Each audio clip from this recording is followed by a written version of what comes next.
Selamat pagi jemaat Tuhan. Saya berdoa pagi hari ini saudara di dalam kondisi baik, di dalam kondisi sehat, jasmani dan rohani saudara. Ya, pagi hari ini kita akan belajar firman Tuhan. Bagaimana kita memegang perjanjian Tuhan terus-menerus. Allah kita adalah Allah perjanjian. Allah kita rindu menggenapi perjanjiannya di dalam hidup kita. Tetapi mengapa ada anak-anak Tuhan yang tidak mengalami perjanjian Tuhan terjadi di dalam kehidupannya? Karena mereka tidak terus-menerus memegang perjanjian Tuhan. Hari ini kita akan belajar ada 3 langkah, Bapak Ibu, bagaimana kita mengalami perjanjian Tuhan di dalam hidup kita.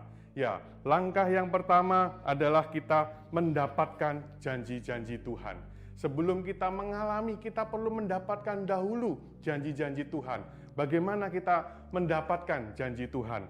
Di dalam Amsal 4 ayat 20 sampai dengan ayat 22, demikian firman Tuhan.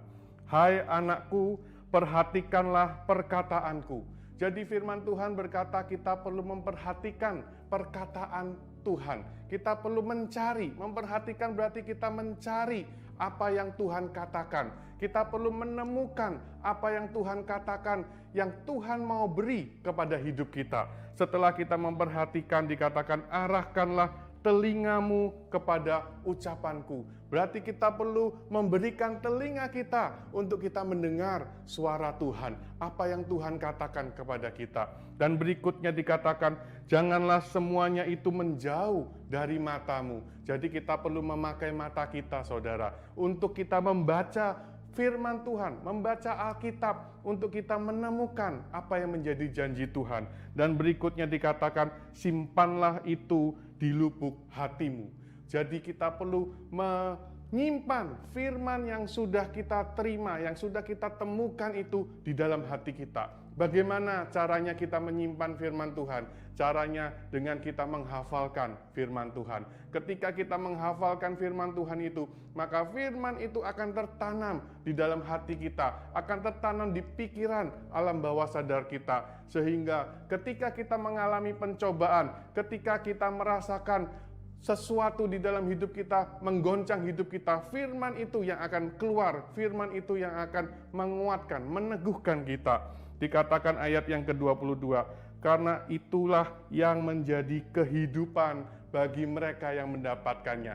Jadi ketika kita mendapatkan perkataan Tuhan, mendapatkan firman Tuhan, itu menjadi kehidupan buat kita. Dan bukan hanya kehidupan, saudara, dikatakan dan kesembuhan bagi seluruh tubuhnya. Jadi kalau hari ini saudara mengalami kesakitan, mengalami sakit, Tuhan berkata hari ini, Tuhan mau memberikan kesembuhan bagi kita ketika kita mendapatkan firman Tuhan di dalam hidup kita. Saya di tahun 2015, saya mengalami sakit, saudara. Pada saat itu saya tidak tahu saya sakit apa. Seluruh tubuh saya sakit, persendian saya sakit. Sehingga ketika saya mau berdiri, saya tidak punya kekuatan. Istri saya harus mengangkat saya untuk saya bisa berdiri. Dan ketika saya sudah berdiri, saya berjalan seperti seorang kakek-kakek yang tua. Bahkan ketika saya berjalan, ada seorang kakek berjalan bersama saya merasakan jalan saya lebih lambat. Karena tubuh saya sakit. Saya tidak tahu saya sakit apa. Saya hanya bisa berbaring di tempat tidur saya. Dan ketika itu saya mencari Tuhan. Saya mencari perkataan Tuhan, apa yang Tuhan katakan tentang apa yang saya alami pada hari itu.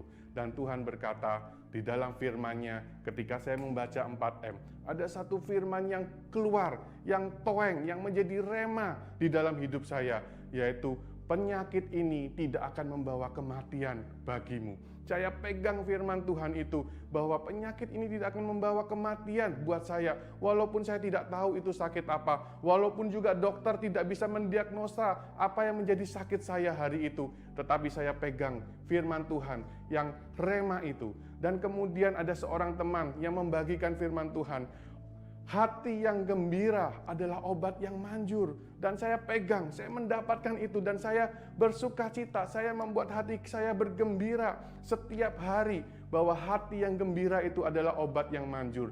Dan ada satu firman Tuhan lagi yang saya percaya Bapak Ibu juga sudah mengetahuinya, bahwa oleh bilur-bilur Yesus saya sudah sembuh. Saya percaya walaupun tubuh saya sakit, walaupun persendian saya sakit, walaupun saya tidak bisa bangkit sendiri untuk berdiri, tetapi saya percaya firman Tuhan berkata, oleh bilur-bilurnya saya sudah menjadi sembuh. Bapak Ibu, apa yang saudara alami hari ini, apa yang Bapak Ibu hari ini, apa janji Tuhan di dalam hidup Bapak Ibu perlu mendapatkan firman Tuhan secara pribadi. Ketika Bapak Ibu membutuhkan janji kesembuhan, cari di dalam Alkitab, cari di dalam firman Tuhan, yaitu firman-firman tentang kesembuhan. Ketika kita mau membangun sebuah rumah, kita perlu bahan baku pasir, batu, semen. Tetapi ketika kita mau membuat kue, kita butuh bahan baku yang lain. Bahan baku seperti telur, terigu, susu, bahan baku yang lain yang berbeda dengan kita mau membangun sebuah rumah. Jadi apa yang menjadi pergumulan Bapak Ibu? Apa yang menjadi janji Tuhan yang Bapak Ibu butuhkan? Cari bahan baku yang tepat, cari perkataan yang tepat. Ketika Bapak Ibu merindukan pemulihan di dalam hubungan keluarga, suami istri, cari firman Tuhan, perkataan Tuhan yang berhubungan dengan pemulihan. Ketika Bapak Ibu membutuhkan kebebasan di dalam keuangan, kemerdekaan di dalam keuangan, merdeka dari hutang, cari firman Tuhan, cari janji-janji Tuhan di dalam Alkitab yang berhubungan dengan kemerdekaan di dalam keuangan, kemerdekaan dari hutang. Dan saya percaya langkah pertama ini sangat penting untuk kita mendapatkan perkataan Tuhan dan kita menyimpannya di dalam hati kita.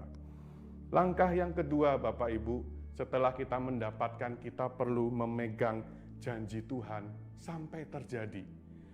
Banyak anak Tuhan tidak mengalami janji Tuhan karena tidak memegang janji yang sudah dia dapat. Perkataan Tuhan yang dia sudah dapat tidak dipegang itu sampai terjadi.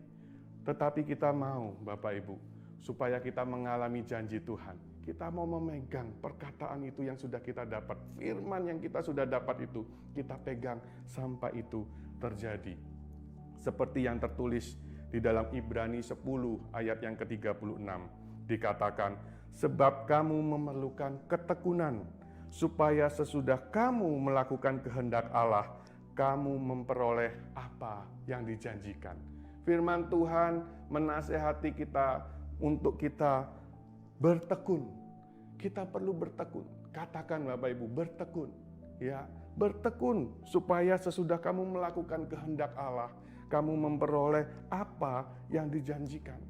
Jangan pernah menyerah ketika kita masih belum memperoleh apa yang Tuhan janjikan di dalam hidup kita. Tetapi kita mau melakukan bagian kita. Ada yang harus kita lakukan karena dikatakan kita melakukan kehendak Allah. Ada yang menjadi kehendak Allah yang perlu kita lakukan di dalam hidup kita. Ada yang menjadi bagian Tuhan untuk melakukan yang kita tidak mampu. Itu adalah bagian Tuhan.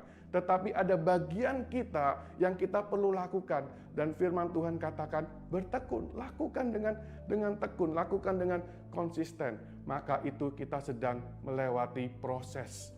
Proses untuk kita memegang perjanjian firman Tuhan. Dan di dalam ayat firman Tuhan, Ibrani 6, ayat 11 dan 12 dikatakan, tetapi kami ingin supaya kamu masing-masing menunjukkan kesungguhan. Tuhan rindu kita ada satu kesungguhan, terus-menerus memegang firman Tuhan.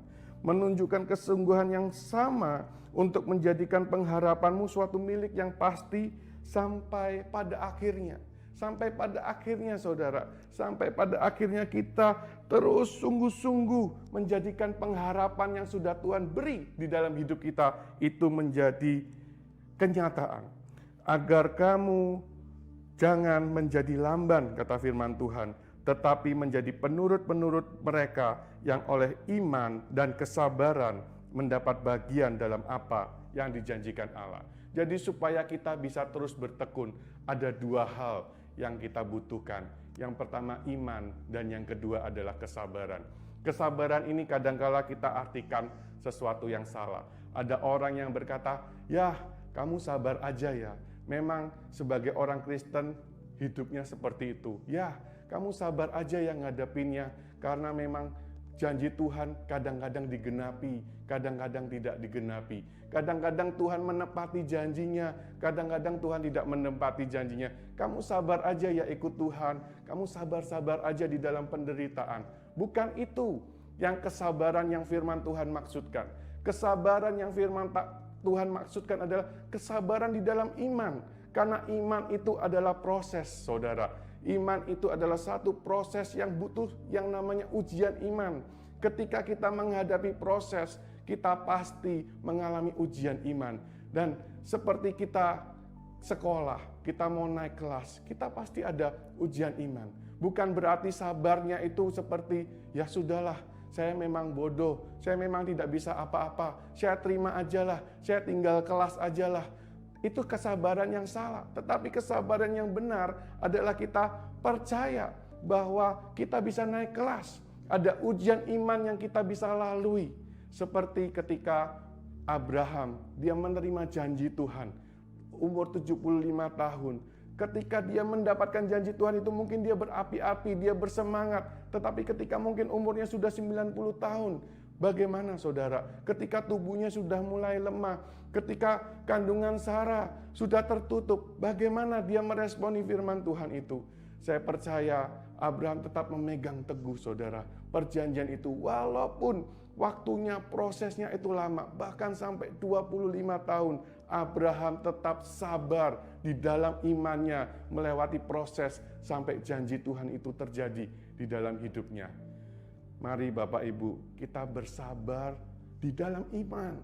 Bersabar terus, pegang terus janji Tuhan, jangan pernah lepaskan bahwa janji Tuhan itu ya dan amin akan terjadi di dalam hidup kita ketika kita terus tekun melakukan kehendak Allah di dalam hidup kita.